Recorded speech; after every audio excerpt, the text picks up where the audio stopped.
कोई है तो हमारी जनता है। जी। जनता को जो भाता है नेता वही दिखाता है। जी। जनता लोगों को देखिए, रोड का मुद्दा आप उठा रहे हैं, कितना अच्छा लग रहा है। मैं भी 2020 में रोड का मुद्दा उठाया था। जी। रात में आप चले जाइए, किसी भी पोल पे स्ट्रीट लाइट दिखाई नहीं पड़ेगा। जी। हल्का बारिश क्या हो जाए आप चल नहीं सकते हैं यहाँ पर। यहाँ से वहाँ करीब 1.5 किलोमीटर का रेंज है।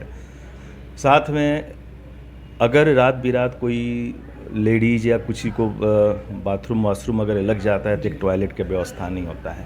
मेरे हिसाब से जिस तरह से बिहार का राजधानी पटना है, उसी हिसाब से कल्याणपुर का राजधानी अपना मेरा कल्याणपुर सिटी है। यहाँ सारा व्यवस्था होना चाहिए, लेकिन नहीं है कुछ भी।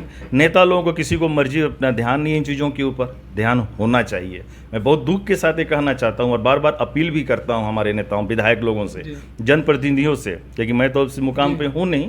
मैं बोलता हूँ कि भैया सबसे पहले रोड कल्याणपुर का होना चाहिए। कोई भी बाहर से हमारे अतिथि आएँ तो कम से कम कहें कि हाँ, मैं जहाँ जा रहा हूँ वहाँ कुछ तो देखने को मिल रहा है। आप रोड, दूसरी बात आपको बताऊं, हमारा थाना कल्याणपुर का थाना में आप कभी चले जाएं तो ऐसा लगता है कि 200 साल पहले बनाया हुआ कोई खपड़ेला मकान है। हम इतना विकास कर चुके हैं, विकसित समाज में हम जा चुके हैं, लेकिन क्या हमको मिल रहा है? कल्याणपुर थाने में जो हमारे पुलिस विभाग के जो लोग हैं, सहकर्मी हैं, उनको देखिए कि उनका जो जीप है, वो जीप भी आजकल जीप कोई रखता है क्या? आप लोग जाके एक बार जरूर जाकर ध्यान दीजिएगा, कोई जीप नहीं रखता है। तो बहुत जर्जर अवस्था है। इसके लिए सबसे पहले हमारे जो जनप्रतिनिधि हैं, हमारे यहाँ के विधायक जी, उन पर इस पर एक्शन लेना चाहिए, उसको अच्छा से अच्छा व्यवस्था कराना चाहिए। साथ में हमारे जो एमपी महोदय जी हैं उनको भी आना चाहिए, साथ में डीएम और बीडीओ, जितने लोग जुड़े हुए हैं हमारे सरकारी तंत्र से, सबको इसके ऊपर ध्यान देना चाहिए। अच्छा, अब एक और समस्या है, सड़क पर की बात हो गई। यहाँ पर जो हॉस्पिटल है, सरकारी अस्पताल है, उसकी भी व्यवस्था, और सबसे बड़ी बात कि उसमें डॉक्टर भी दिखाई नहीं देते हैं। देखिए, और रेफरल कहीं ना कहीं रेफरल अस्पताल बनकर रह गया है। जो भी आसपास का मरीज आते हैं उन्हें तुरंत दूसरे अस्पताल में रेफर कर दिया जाता है। देखिए, इसको बोला जाता है I think primary health care ना, पीएचसी के नाम से इसको हम लोग जानते हैं। पीएचसी जो होता है कि हर एक जहाँ पर 20,000 की आबादी होती है वहाँ पर एक पीएचसी खोला जाता है। हमारे कल्याणपुर में भी है ये। दुख की बात है कि पीएचसी यानी प्राइवेट हेल्थ केयर में आपका कम से कम 70 प्रकार का मेडिसिन होना चाहिए। आप यहाँ जाकर पूछिए, एक ही मेडिसिन मिलेगा जिसका नाम है पैरासीटामोल। अब जाकर कोई पूछिएगा आप लोग, मैं तो गया नहीं हूँ लेकिन सारा जानकारी मेरे पास है, सिर्फ वही मिलेगा। डॉक्टर, आप बोले डॉक्टर, कम से कम 4 एम्प्लॉय, 4 अच्छे डॉक्टर होने चाहिए। मतलब डॉक्टर के साथ डॉक्टर, नर्स, जो भी कैटेगरी में आते हैं, यहाँ 1 या 2 आदमी रहेगा, सारा काम करता रहेगा। ये कैसे संभव होगा? संभव उस वक्त होगा कि जब जनप्रतिनिधि वहाँ पहुँचे, आप डेरा डाले। हमारे जाकर कभी आप इंटरव्यू लीजिएगा हमारे जनप्रतिनिधि से, जो जीते हुए विधायक महोदय जी हैं, चाहे हमारे कल्याणपुर के मुखिया जी हैं, पूछिएगा। जिला परिषद के हाथ में आता है मेडिकल से रिलेटेड सारा कुछ। जाके पूछिएगा, कभी जाकर वहाँ बैठे हैं, जाकर कभी देखा है उन लोगों ने, कभी क्वेश्चंस किया है उन लोगों ने उनसे कि भाई ऐसा क्यों है? आप कहाँ रेफ़र कीजिएगा? व्यवस्था नहीं है, पान का थूक मिलेगा, गुटखे का थूक मिलेगा, गंदगी भरपूर मिलेगा आपको।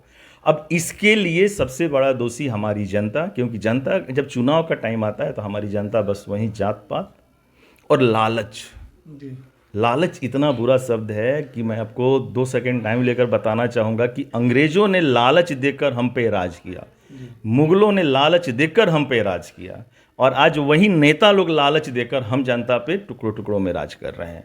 बस 500 रुपये दे दिया, पाउच दे दिया, कुछ दे दिया, खुश होकर आपने वोट दे दिया। अच्छे जनप्रतिनिधि का पहले आप पहचानो, उनका इज्जत करो, उनको परखो, उसके बाद वोट दो। आप लोग भी सामाजिक कार्यकर्ता है और यहाँ से चुनाव भी लड़ चुके हैं, क्यों नहीं उसका विरोध करते हैं सड़क पर आकर, अस्पताल और रोड को लेकर? बिल्कुल करते हैं और करते रहेंगे, लेकिन पहले जैसा विरोध आज के टाइम में नहीं रह गया। आज से 10 साल पहले सोशल मीडिया नहीं था। आजकल सबसे बड़ा हमारा सोशल मीडिया, आप लोग जैसे हैं, ये जो चौथा पिलर बोला जाता है, चौथा पिलर पहले था क्या था? सिर्फ न्यूज़ हुआ करता था, सैटेलाइट न्यूज़ हो गया, रेडियो हो गया। आज तो सब जगह है। हम आपके माध्यम से बोल रहे हैं उन लोगों को, वहाँ आवाज़ पहुँच भी रहा है, लेकिन करने वाला कोई नहीं है। ऐसा नहीं कि आवाज़ नहीं पहुंच रहा है। जैसे हिमांशु बाबू आपकी न्यूज़ के जैसे और भी लोग आते हैं, सबसे हम लोग की बात बता रहे हैं। कोशिश भी होती है कि वहाँ जाकर बात करें, लेकिन पावर भी तो होता है ना। पहले था कि लोग डरते भी थे, समझते भी थे। आजकल तो सबको लगता है कि मैं ही मुख्यमंत्री हूँ। छोटे से डॉक्टर से बात कीजिए, उसको फील होगा कि मैं डीन हूँ, मैं यहाँ का सब सर्वो सर्वा हूँ।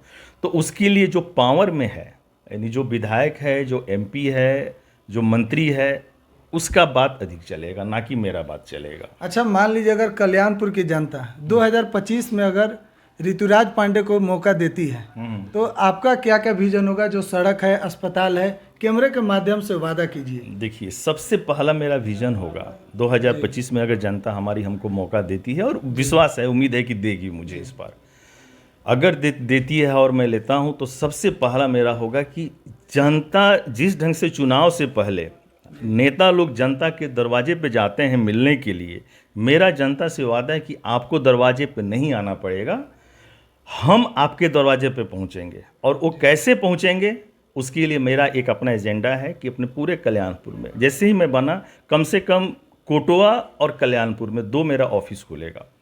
कोई भी विधायक का ऑफिस नहीं होता होगा, विधायक भाई घर जीत गए, घर पे आओ मिलो, बाहर बैठे हैं, मेरा ऑफिस रहेगा। ऑफिस का टाइमिंग रहेगा 10 बजे से लेकर 4 बजे तक, जैसे आपके सीओ साहब, बीडीओ साहब या थाना प्रभारी बैठते हैं।